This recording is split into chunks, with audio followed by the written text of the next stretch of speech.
आप देख रहे हैं देश का विशाल नेटवर्क इंडिया टीवी लाइव, सच्चाई की सही आवाज।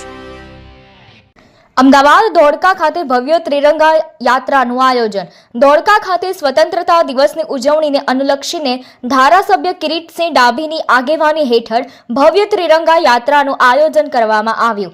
આ યાત્રાની શરૂઆત ઐતિહાસિક અટલ સરોવર પરથી કરવામાં આવી હતી અને દેશભક્તિના નાદ સાથે કલીકુંડ સર્કલ સુધી ઉત્સાહભેર રેલી કાઢવામાં આવી।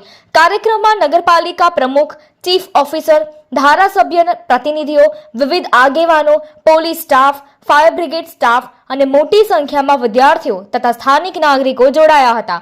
હાથમાં લહેરાવતા ત્રિરંગા દેશભક્તિના સૂત્રોચ્ચાર સાથે શહેરના મુખ્ય માર્ગો દેશભક્તિના રંગમાં રંગાઈ ગયા। ત્રિરંગા યાત્રા દરમિયાન માર્ગોમાં દેશભક્તિના ગીતો ગુંજતા રહ્યા અને દરેક વયના લોકોમાં ઉત્સાહનો માહોલ જોવા મળ્યો। ધોળકા નગરપાલિકા અને સ્થાનિક સંગઠનોના સહયોગથી સમગ્ર કાર્યક્રમ सफलतापूर्वक संपन्न थयो। Editor and chief Ganesh Rawat. देश और प्रदेश की खबरों के लिए अभी सब्सक्राइब कीजिए इंडिया टीवी लाइव, साथ ही बेल आइकन को दबाना बिल्कुल ना भूलें, जिससे सबसे पहले खबर आप तक पहुंचे।